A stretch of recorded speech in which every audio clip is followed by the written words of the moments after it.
ناظرین، میں ہوں آپ کا ہوسٹ امداد حسین شہزاد لندن سے اپنے ولاگ لندن ٹاک کے ساتھ آپ کی خدمت میں السلام علیکم عرض کرتا ہوں۔ ناظرین، لندن سے بڑی اہم خبریں ہیں اور خبریں ابھی تک طلاق کے بارے میں ہی چل رہی ہیں۔ جنید صفدر کی طلاق، مکافات عمل، اور اب یہ بڑی خبر پاکستان سے آئی ہے کہ جنید صفدر کے بعد ان کی والدہ کا بھی پھڈا ہو گیا ہے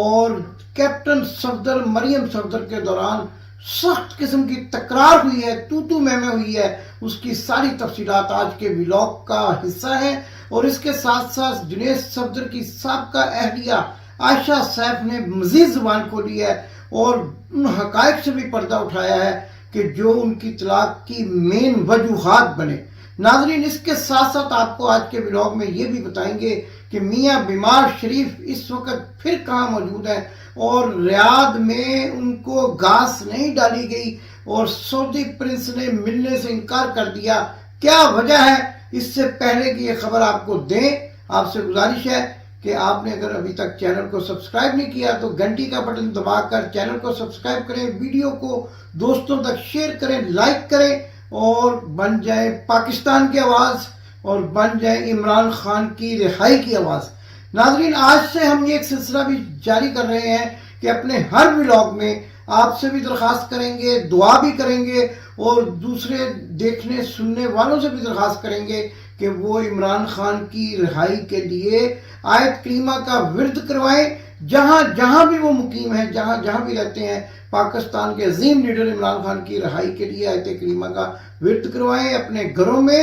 جہاں تشریف رکھتے ہیں، دکان پہ بیٹھے ہیں، دکان پہ جہاں پر کاروبار کرتے ہیں، زیر لب ذکر اللہ کرتے رہیں اور عمران خان کی رہائی کے لیے دعا کرتے رہیں۔ مجھے یقین ہے کہ آپ کا یہ سلسلہ جو شروع کریں گے 1 یا 2 روز میں نتائج لے کر سامنے آ جائے گا اور عمران خان پھر سے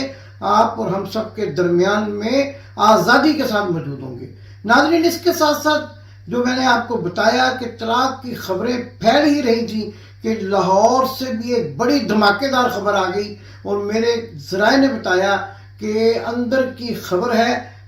مریم صفدر اوان اور کیپٹن صفدر اوان کے درمیان شدید تلخ کلامی ہوئی ہے، جھڑپ ہوئی ہے اور بڑا خاندانی قسم کا معاملہ جو ہے وہ آگے چلنا شروع ہو گیا ہے۔ کیپٹن صفدر اوان نے بھی مطالبات کا ایک انبار مریم صفدر اوان کے سامنے اور شکایات کا ایک بڑا لمبا چوڑا دفتر کھول دیا ہے کہ مجھے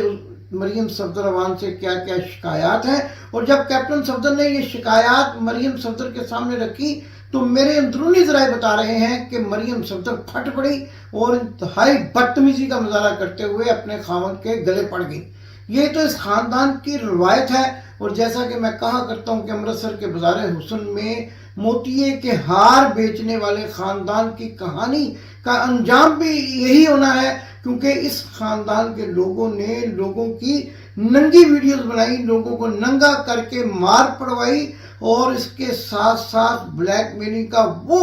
عروج جو ہے وہ پاکستان میں رائج کیا کہ جس کی کوئی مثال نہیں ملتی۔ یہ تو سارا معاملہ پاکستان کی حد تک کیا، لیکن مدینہ شریف میں بیٹھ کے جج ارشد ملک کے ساتھ شرابیوں کے سودے کیے اور اس کے ساتھ ساتھ یہ بھی خبریں آ رہی ہیں کہ مدینہ شریف میں بیٹھ کر ان لوگوں نے اپنے پسندیدہ نعت خواں حضرات پر نوٹ بھی سگنے مسجد نبی میں لٹوائے، جو کہ انتہائی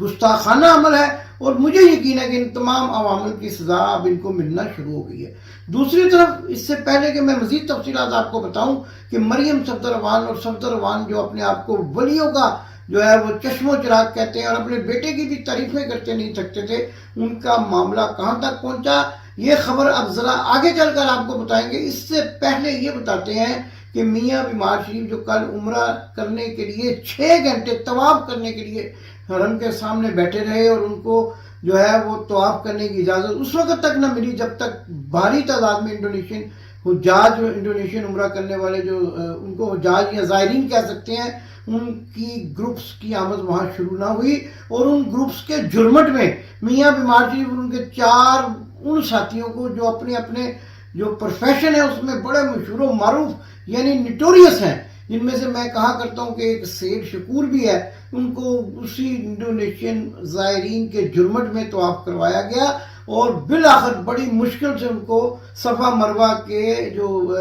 فرائض ہیں وہ بھی سر انجام دلوائے گی۔ تو ناظرین یہ میں نے خبر کل بھی آپ کو بتائی تھی، اور اس کے بعد کی خبر کیا ہے؟ اس کے بعد انہوں نے کوشش کی پرنس محمد بن سلمان سے ملنے کی، ملاقات کرنے کی، کیونکہ 21 اکتوبر نزدیک آتا جا رہا ہے اور انہوں نے پاکستان جانے یا نہ جانے کا بھی فیصلہ کرنا ہے۔ یہ میں بڑی خبر آپ کو دے رہا ہوں کہ ابھی مکمل طور پر فیصلہ نہیں ہوا، نہ تو کوئی چارٹر طیارہ بک کروایا گیا ہے، نہ صحافیوں کی تعداد کا تعین کیا گیا ہے کہ کون کون لوگ ان کے ساتھ جائیں گے۔ اس قسم کا کچھ نہیں ہو رہا، سوائے ایک خوبصورت انسان جو لندن میں رہتا ہے اور اپنے آپ کو بہت بڑا فن خاں صحافی سمجھتا ہے، اظہر جاوید، وہ بے پرکی اڑا رہا ہے کہ میں بھی ٹکٹ خریدوں گا، میں بھی جاؤں گا، میں بھی جو ہے جمعہ جھنجھنل بنوں گا، لیکن ابھی تک میاں بیمار شریف اور میاں نواز شریف کے ذرائع سے کسی قسم کی ایسی تصدیق نہیں ہو سکی کہ انہوں نے دبئی سے پاکستان کے لیے کوئی چارٹر طیارہ جو ہے وہ بک کروایا ہو اور اس میں کن کن صحافیوں کو ساتھ جانے کی دعوت دی ہو۔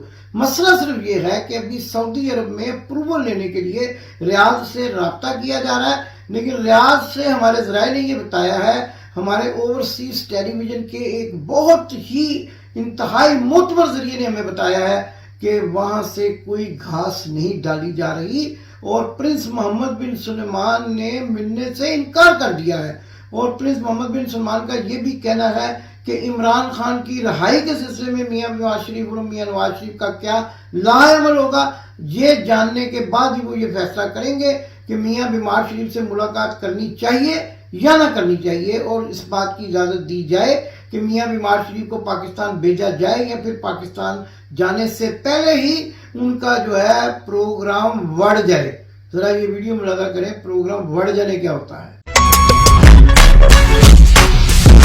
اس کے بعد پروگرام جاری رہا یا ختم؟ نہیں، پروگرام کدھر جاری رہا،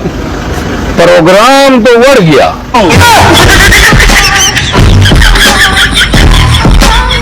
جناب آپ نے دیکھا یہ ویڈیو، اور پھر بینکر نے پوچھا کہ کیا وہ پروگرام جاری رہا، تو اس نے جواب دیا پروگرام کیا جاری رہنا تھا، پروگرام تو بڑھ گیا۔ تو یہی لگ رہا ہے کہ میاں بیمار شریف اور میاں نواز شریف کا پاکستان جانے کا پروگرام ایک بار پھر بڑھ گیا ہے، اور کہاں بڑھ گیا ہے وہ آپ بہتر جانتے ہیں۔ اور کہا یہ جا رہا ہے کہ محمد بن سلمان جو ولی عہد ہیں سعودی عرب کے، انہوں نے میاں بیمار شریف اور میاں نواز شریف سے ملاقات سے ابھی تک انکار کر دیا ہے۔ آگے آنے والے دنوں میں کیا ڈیولپمنٹ ہو، بادشاہ سلامت ہے، ملیں یا نہ ملیں میں یہ نہیں بتا سکتا، لیکن ابھی تک کے ذرائع یہ کہہ رہے ہیں، اور یہ وہ ذرائع ہیں جو بڑے ہی معتبر ہیں، ریاض میں مقیم ہے، ان کا یہ کہنا ہے کہ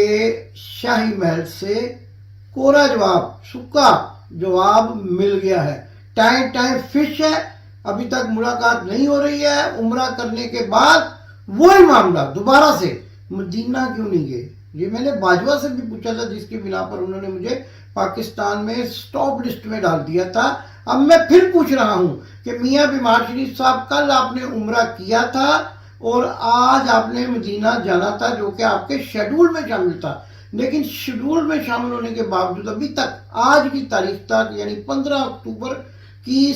9 بجے صبح یو کے ٹائم اور دوپہر 1 بجے پاکستان ٹائم کے پروگرام نشر ہوگا، میاں بیمار شریف مدینہ نہیں گئے۔ مدینہ جانے کی بجائے، مدینہ شریف میں حاضری دینے کی بجائے، جو کہ ایک زائر کا مین مقصد ہوتا ہے، ریاض میں حاضری دینے کی کوششیں کی جا رہی ہیں۔ اور ذرائع یہ بتا رہے ہیں، جو میں بار بار یہ بات دہرا رہا ہوں کہ ذرائع نے بتایا ہے کہ محمد بن سلمان ولی عہد سعودی عربیہ مملکت نے چور شریف سے ملنے سے صاف انکار کر دیا ہے، کیونکہ ان کا یہ خیال ہوگا کہ اگر ہم ان سے کسی بھی ضمن میں ملاقات کریں، مہمان نوازی کے طور پر بھی کریں، تو اس کو استعمال کر کے پاکستان جانے کی کوشش کریں گے۔ دوسری جانب ناظرین میرے ذرائع یہ بھی بتا رہے ہیں کہ پاکستان میں عام انتخابات مزید ملتوی ہونے کا خدشہ ہے، کیونکہ اساتذہ کی کل جو انہوں نے اساتذہ کے ساتھ ناروا سلوک کیا ہے، یہ پورے ملک میں پھیلنے کا خدشہ ہے، اور اس کے ساتھ ساتھ جو ہے فلسطین کے حق میں بھی مظاہرے ہونے والے ہیں، لہذا انتخابات مزید تاخیر کا شکار ہو سکتے ہیں۔ یہ بھی میں آپ کو ایک بریکنگ نیوز دے رہا ہوں، بڑی خبر دے رہا ہوں، اور اس خبر کے بریک کرنے کے ساتھ ہی میں آپ کو واپس لیے چلتا ہوں مریم صفدروان اور صفدروان جو اپنے آپ کو اولیاء کی اولاد کہتے ہیں، اور اپنے بیٹے کے نعتیں پڑھنے کی اور اپنے بیٹے کے ڈانس کی بڑی تعریف کیا کرتے تھے اور یہ بھی کہا کرتے تھے کہ میری بیوی کے پاس تو ایسی ایسی ویڈیوز ہیں کہ اگر ان کو دیکھا جائے تو وضو کرنے کی ضرورت دوبارہ پڑ جاتی ہے۔ اب ان کے ساتھ کیا سلوک ہو رہا ہے، ان کو میرے ذرائع کے مطابق ٹھیک ٹھاک قسم کی اپنی بیوی کی طرف سے ٹیپ ٹاس کا سامنا ہے، اور ٹیپ ٹاس پنجابی کا لفظ، اس کا مطلب ہوتا ہے توڑ پھوڑ ٹھا ٹھا، اور اس کے ساتھ ہی ذرائع یہ بھی بتا رہے ہیں کہ بار بار جو ہے وہ صفدر اعوان نے اپنی بیوی کو یہ بھی کہا کہ اگر تم اپنی حرکتوں سے باز نہ آئی، جس کی وجہ سے میرے بیٹے کو بھی طلاق ہو گئی ہے، تو میں پھر تمہیں بھی طلاق دے سکتا ہوں۔ یہ بڑی اہم خبر اور بڑی مصدقہ خبر میں آپ کو بتا رہا ہوں کہ اس قسم کی گفتگو ہوئی ہے، جس کا ہمارے پاس مکمل طور پر ذرائع کے حوالے سے یہ سارا معاملہ موجود ہے، اور یہ کسی بھی وقت جو ہے دوبارہ پھٹ سکتا ہے، اور بیٹے کے بعد ماں بھی جو ہے وہ اپنے گھر واپس جا سکتی۔ لیکن کیا فرق پڑتا ہے، بڑے معاملات ہیں، قطر ہے، دبئی ہے، پتہ نہیں کہاں کہاں ہے، اور یہ سارا معاملہ تو یہ وہ لوگ جو بشرا بی بی ایک نیک پاک باز عورت پر الزامات لگاتے تھے، ان کو جادو کرنی، ان کو پیرنی، ان کو ٹونے ٹوکوں والی، اور ان کے کمرے میں داغوں کی موجودگی اور وغیرہ وغیرہ سے لوازتے تھے، اب مکافات عمل کا شکار ہو گئے ہیں۔ پٹواری حضرات جو ہے کومنٹس میں جا کر ہمیں گالیاں دیتے ہیں، کوئی بات نہیں، آپ گالیاں دیں، ہم نے کوئی بری بات نہیں کی ہے، کوئی بد تہذیبی کا مظاہرہ نہیں کیا، حقائق بتائے ہیں، اور یہ آپ نے تو حقائق بھی نہیں بتائے، آپ تو گالیاں ہینا پرویز بٹ جو ہے وہ باقاعدہ طور پر بشرا بی بی کو گالیاں دیتی تھی، تو ہم نے تو عظما بخاری جو اپنا جس کا ایک باپ بھی ہے مجرم ٹائپ، وہ بھی جو ہے ان کو بشرا بی بی کو گالیاں دیتی تھی، لیکن عمران خان تو بولے بھی نہیں، لیکن کسی نے کچھ نہیں کہا۔ ہم تو وہ حقائق بتا رہے ہیں کہ بیٹے کے بعد اب ماں بھی اپنے انجام کو پہنچنے والی ہے، اور میرا تو ایک ذریعہ یہ بھی بتاتا ہے کہ کئی سالوں سے، مہینوں سے نہیں، سالوں سے مریم صفدر اور صفدر اعوان کی ایک قسم کی سیپریشن ہو چکی ہے، ٹیکنیکلی سیپریشن۔ مثلا ایک ہی گھر میں اگر دو میاں بیوی رہتے ہیں، اور ایک کسی اور کمرے میں سوتا ہے، ایک کسی اور کمرے میں سوتا ہے، ایک کسی اور جگہ سفر کرتا ہے تو خاوند کو ساتھ نہیں لے کے جاتا، تو اس کا مطلب ہے کہ ان کی ٹیکنیکلی سیپریشن ہو چکی ہوتی ہے۔ اور یہاں یہ بات بھی قابل ذکر ہے کہ جب میں بیگم کلثوم نواز شریف کی بیماری کی کوریج کر رہا تھا لنڈن میں، ہارلے اسٹریٹ کے باہر ایک مہینہ تک میں نے کوریج کی، تو اس دوران آپ نے دیکھا ہوگا کہ دنیا کا، پاکستان کا ہر سیاستدان، کئی صحافی بھی بیگم کلثوم نواز شریف کو ملنے کے لیے آئے، لیکن بیگم کلثوم نواز کی ہدایت کے مطابق کیپٹن صفدر کو ہارلے اسٹریٹ کیا کسی بھی جگہ بیگم کلثوم نواز کا چہرہ دیکھنے کی اجازت نہیں تھی، اور انہوں نے یہ بھی کہہ رکھا تھا کہ جب میں اللہ کو پیاری ہو جاؤں تو کیپٹن صفدر کو میری میت کے پاس نہ آنے دیا جائے۔ اور اگر کسی کے پاس وہ ویڈیو ہے، کسی بھی مسلم لیگ نون کے کارکن کے پاس، کہ جہاں پر کیپٹن صفدر لنڈن کے ہارلے کلینک میں اپنی ساس کی 1 ماہ سے زائد بیماری کے دوران تیمارداری کے لیے آئے ہوں، تو میرا کھلا چیلنج ہے کہ وہ ویڈیو سامنے لے آئیں اور میری بات کو غلط ثابت کر دیں۔ ناظرین، میں کسی کے گھریلو معاملات میں دخل دینا نہیں چاہتا، لہٰذا اب تک کی جو معلومات ہیں وہ میں نے آپ تک پہنچائی ہیں، اور عائشہ سیف کے بارے میں پتہ چلا ہے کہ انہوں نے بھی بہت لمبی چوڑی کہانی جو ہے کچھ لوگوں کو سنائی ہے، اور آنے والے دنوں میں عمران خان کے بارے میں جو لوگ جو ہے ان کے دوستوں سے یہ کہلواتے پھرتے ہیں کہ عمران خان غدار تھا، عمران خان، اب ان کو یہ پتہ چلے گا عائشہ سیف کی زبانی کہ مریم صفدر اعوان کیا کرتی تھیں اور اپنی بہو کے ساتھ کیا سلوک کرتی تھی، بیٹے کا گھر اجاڑنے میں کس قدر جو ہے ان کا کردار تھا، اور کیا مطالبہ تھا کہ قطری شہزادے سے کیا خط ایک اور منگوانے کی بات بھی کی جا رہی ہے کہ بیگم صفدر اعوان اپنی بہو کو یہ بھی کہتی تھی کہ قطری شہزادے سے ایک اور خط بنوا کر دیا جائے۔ اس قسم کے معاملات ہیں، آنے والے دنوں میں خود ہی عائشہ سیف جو جنید صفدر کی سابقہ اہلیہ ہیں سامنے لے کر آئیں گی، بڑے بڑے انکشافات ہوں گے۔ آپ ہمارے چینل سے جڑے رہیں، آنے والے دنوں میں ہم آپ کو یہ بھی بتائیں گے کہ میاں بیمار شریف حرم میاں نواز شریف کی بیٹی نے 80 سالہ شخص سے شادی کیوں کی تھی۔ یہ سارے حقائق آپ کے سامنے رکھیں گے۔ عمران خان کے لیے جیسا کہ میں نے کہا دعا کریں، عمران خان ہی پاکستان کی امید ہے، کوئی بیمار شریف، کوئی نواز شریف جھوٹا چور مکار پاکستان کی امید نہیں ہے، صرف اور صرف عمران خان ہی وہ واحد شخص ہے جو پاکستان کو خوشحالی کی طرف لے جا سکتا ہے۔ انشاءاللہ عمران خان ان قریب